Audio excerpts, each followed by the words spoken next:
Today I am going to tell you some storybooks, and these are the books. So today we are gonna read The Lion King. This book rates about 150 and it has very nice qualities. So let us start. The Lion King. An enchanting tale.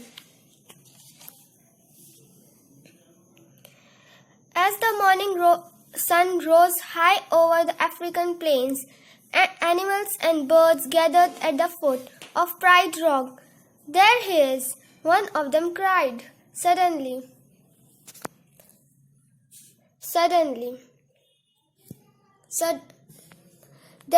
there's the new prince. Everyone cheered and stamped their feet. "Welcome, Prince Simba," they shouted.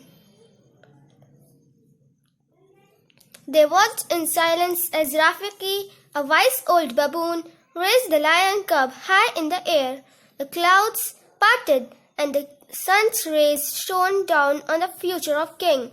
Slowly, Rafiki lowered his arms and took Simba back to his proud parents, King Mufasa and Queen Sarabi.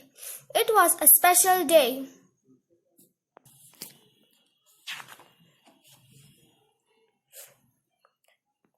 Time passed quickly for little Simba. There was so much to learn. One morning, the king showed his son round to the kingdom. "Remember, Mufasa warned, a good king must respect all creatures, for his wise together in the great circle of life." Later that day, Simba met his uncle Scar. The cub proudly told him that he had seen the whole of his future kingdom. Even beyond the northern border, Scar asked slyly. "Well, no," said Simba sadly. "My father has forbidden me to go there." "Quite right," said Scar. "Only the bravest lions go there. An elephant graveyard is no place for a young prince." Simba hurried away to find his best friend, a young lioness called Nala. Even though he knew it was wrong, Simba had decided to visit his elephant graveyard with Nala that very day. He had no idea that Scar had ordered 3 hyenas to go to the elephant graveyard too. Scar wanted them to kill the cub as the first step in his plan to take over Mufasa's kingdom. Simba raced ahead across the plains, leading Nala to the forbidden place. Eventually, they reached a pile of bones, and Simba knew they had arrived. "It's creepy here," said Nala. "Where we are?" "This is elephant graveyard," Simba cried. He was looking at a skull when he saw Zazu, his father's advisor. "You must leave here immediately," Zazu commanded. "You are in a great danger." But it was already too late. They were trapped. 3 hyenas were surrounded them, laughing menacingly. Simba took a deep breath and tried to roar, but only a squeaky rumble came out. The hyenas laughed hysterically. Simba took another deep breath. Roar!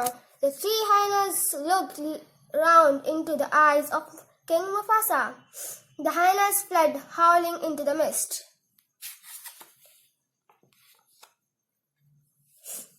Mufasa sent Nala and Zazu ahead and walked slowly home with his son Simba.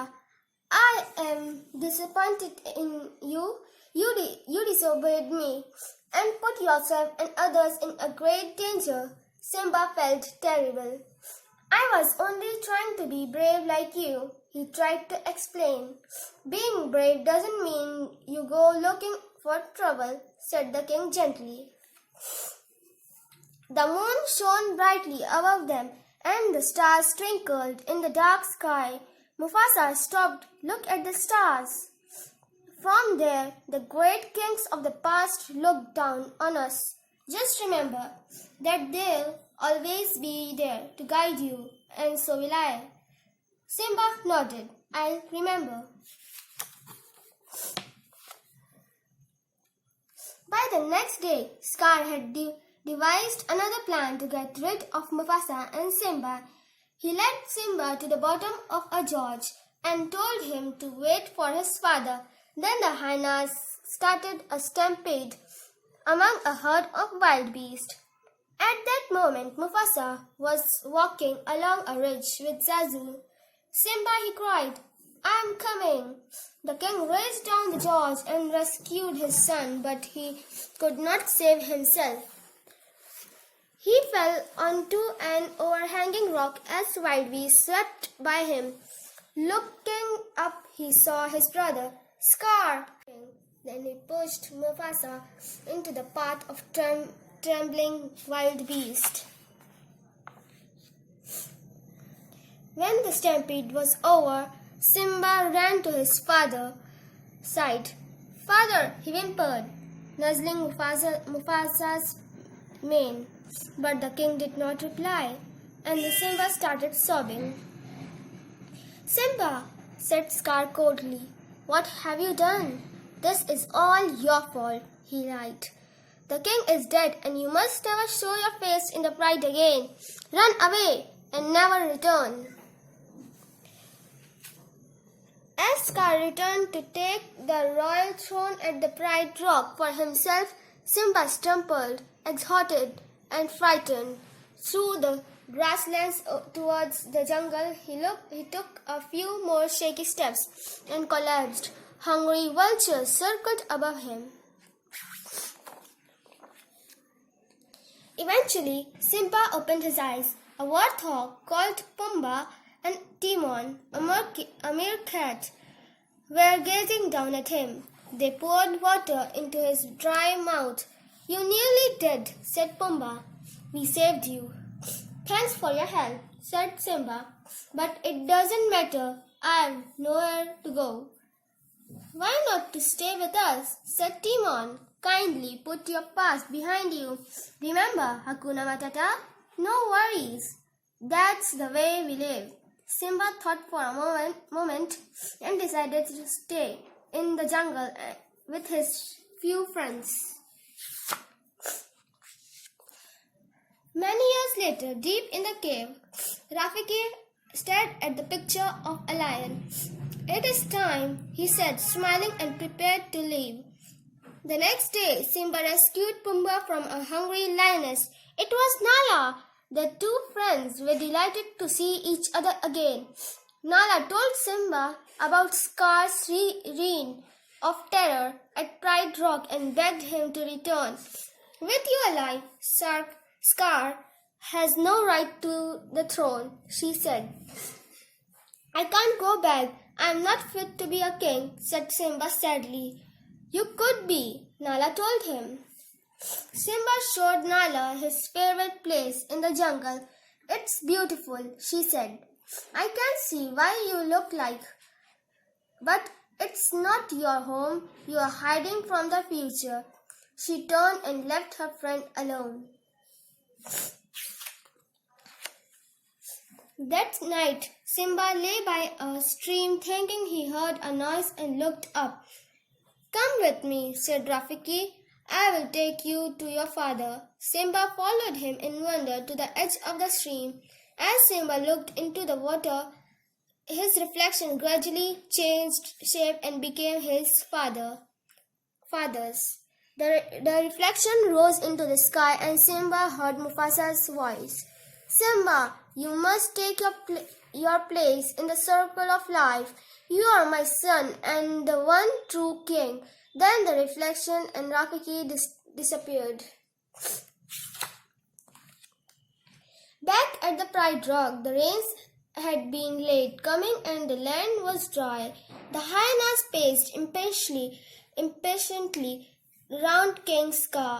"We are starving," they howled. "The herds have gone. There's nothing left to eat." Storm clouds gathered in the sky and lightning bolts scorched the earth. As the dry grasses caught fire, flames swept towards the Pride Rock. A lion appeared through the smoke. It was Simba. Scar lunged at Simba, determined to kill him just as he had Mufasa. In the fierce battle that followed, Simba finally heaved Scar over the cliff face. Scar called the hyenas to save him, but Nala the lioness drove them back. Simba was victorious.